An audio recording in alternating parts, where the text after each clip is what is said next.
Thursday, welcome to Hot News. Let's go into it, which is the existential question of the day, which is, are lollipops just things that flavor your own spit and then you drink it? Are lollipops even really a sweet, or are you just enjoying your own saliva? That's what you need to answer down below in the comments for the existential question of the day. It's a little disturbing, but you know, gotta be a little disturbed to enjoy hot news. Lollipop.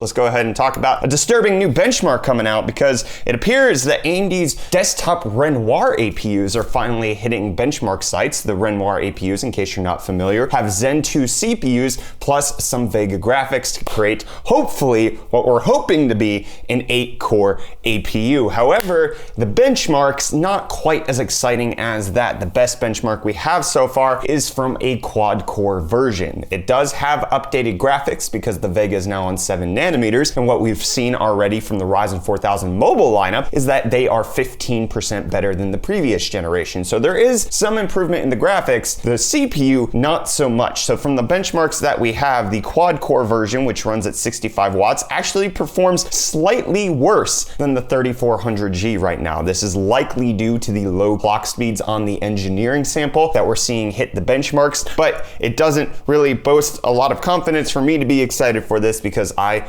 want an 8-core version. I need 8 cores plus an integrated graphics that's actually really good, so that I could just have it for my home PC that I just fiddle around on, but then in case I want to do a little bit extra like stream, I have that resource available. Not game stream, but just stream, you know, that kind of stuff. But then there's also another leak for AMD ARTIC, not Arctic, A-R-C-T-I-C, ARTIC, A-R-T-I-C, spelled incorrectly. Anyways, it's an unknown APU. It only has a 3 GHz base clock, 1200 megahertz on the iGPU, had DDR4 at 3200. The CPU score is higher than the mobile 8 cores. The GPU score is lower than the 6 compute unit mobiles. And then the iGPU clock is also new. It's 35 watts. It might be an R3. This is a really weird lineup that we're seeing happening in the benchmarks. We're not seeing that mythical Yeti corn of the 8-core APU that we may so desperately want. Whether or not that's actually going to come out, who knows? That was one of the big advancements of the chiplet technology that AMD put into Ryzen 3000, was the fact that you could have 8 cores on a single little chiplet, and then you could have another chiplet, which was the graphics.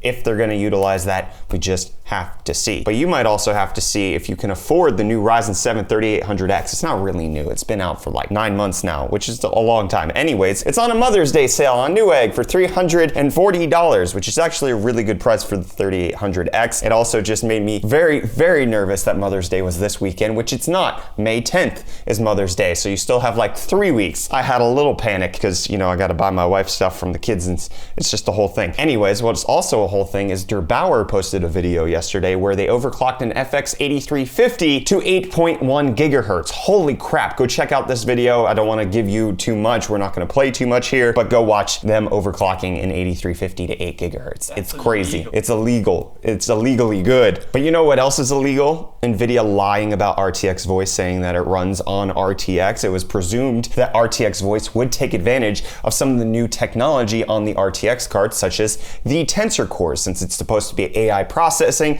you would assume it uses tensor cores. However, we found out when we talked about yesterday in Hot News that it doesn't actually use that, because you can remove a line of code and it works perfectly fine on anything down to a Fermi card, GTX 580, doesn't matter. It's not actually special on the RTX series of cards. And now we have benchmarks to show that, yeah, it's just utilizing generic GPU code paths. It's not using anything special. And in fact, what WCCF Tech found out was that in synthetic benchmarks, it actually lowered the performance by up to 12% having RTX Voice activated. In some scenarios, it was only 2%, but up to 10% performance loss to clean up your audio when it's supposed to be on the tensor cores, which don't usually get activated during gameplay. NVIDIA's doing some really, really weird marketing here by calling it RTX Voice. I understand that it's supposed to be like ray traced.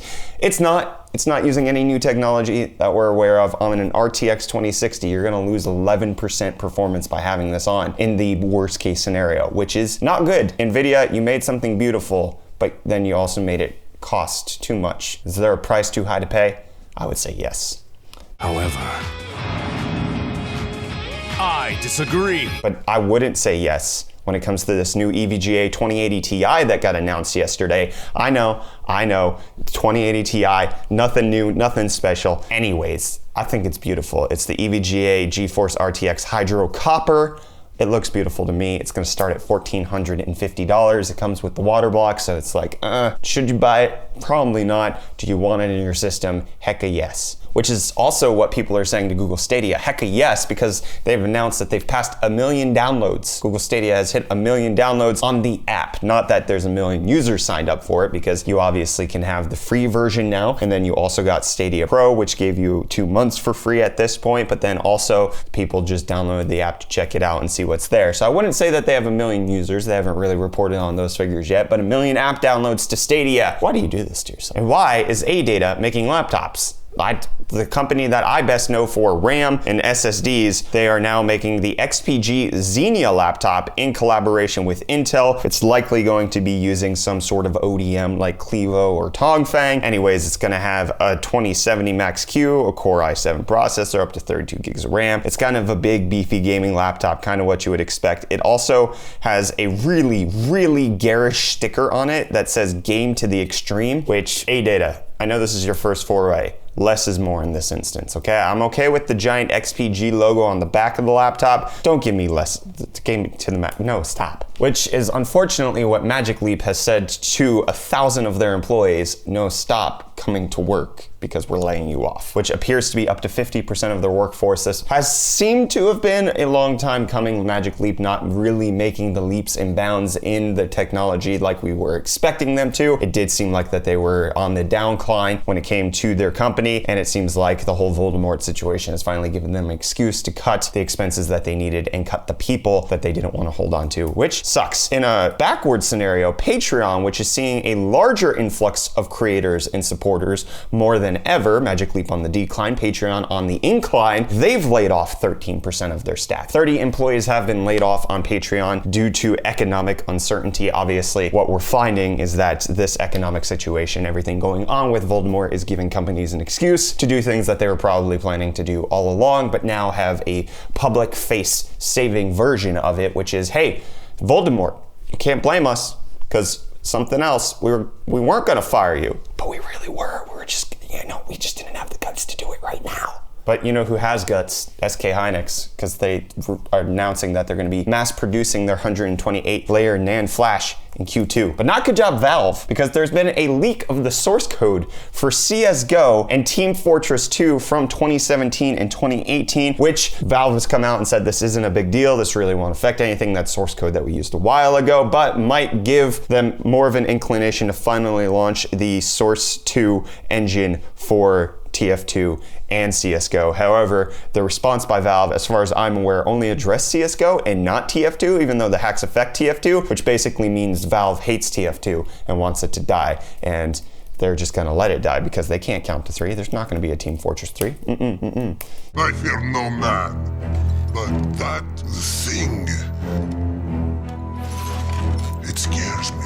So what do you think of the source code thing? Have you noticed any weird stuff going on with CSGO lately? I don't know, because a lot more people are playing it. It's now the second most concurrent played game on Steam. And you know what's the second most Mavic Air? The Mavic Air 2, because DJI has apparently leaked it, as well as the FCC posting images of it. The Mavic Air 2 is apparently going to cost $799. And in case you didn't know that you needed 2 screens, technically it's 1 screen on the Galaxy Z Flip, and you didn't know how to utilize that for YouTube, worry you not, weary traveler. YouTube has updated the app to be supported on the top and bottom half, so you can effectively watch YouTube on your $1,300 foldable phone that's going to break in a couple days. You're welcome. Which is what Skype is also saying to you, because they are finally implementing a feature that's been around for a while now in a bunch of different apps, which is you can replace your background. Thanks, Skype. Way to be behind the train as always. Speaking of behind the train, this is a little weird segue. It's personal to me because I live there. But South Africa's behind the train a little bit. But the big news is that Amazon has launched its first AWS server on the App African continent in Cape Town as of yesterday, which South African gaming Twitter took to mean, hey, we can have Fortnite servers now, which is dumb. You don't want local servers in South Africa because nobody's going to play on them. They're eventually going to die. You're not going to have anything. I've heard some people talk about, no, but there's more Fortnite players. It's totally going to be okay. No, you're going to not be able to find matches at game times that you want to play. Just deal with the ping, okay? It's just stop.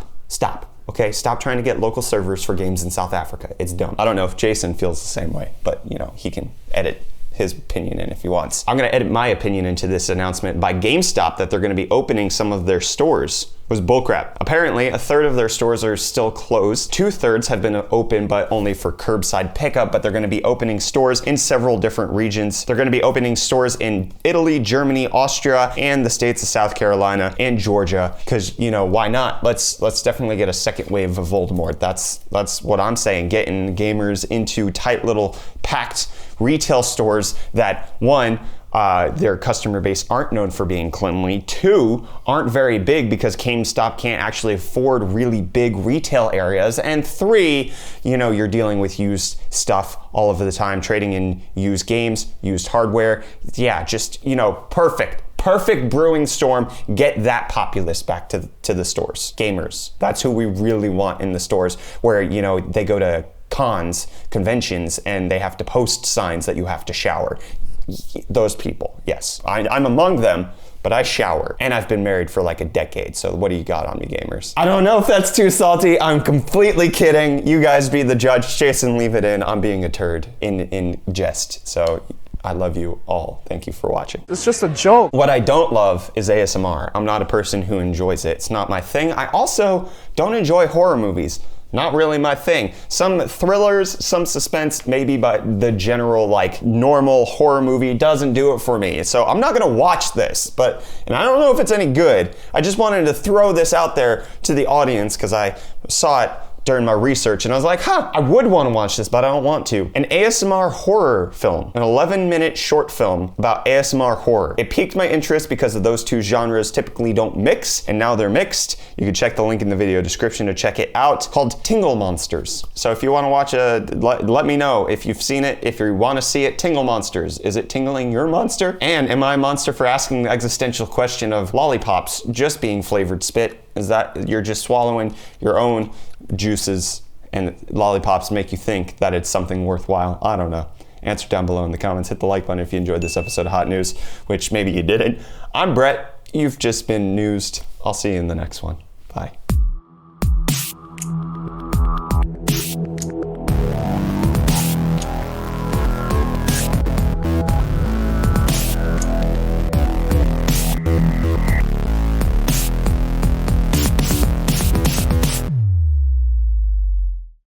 We can't keep that in because we'll get demonetized.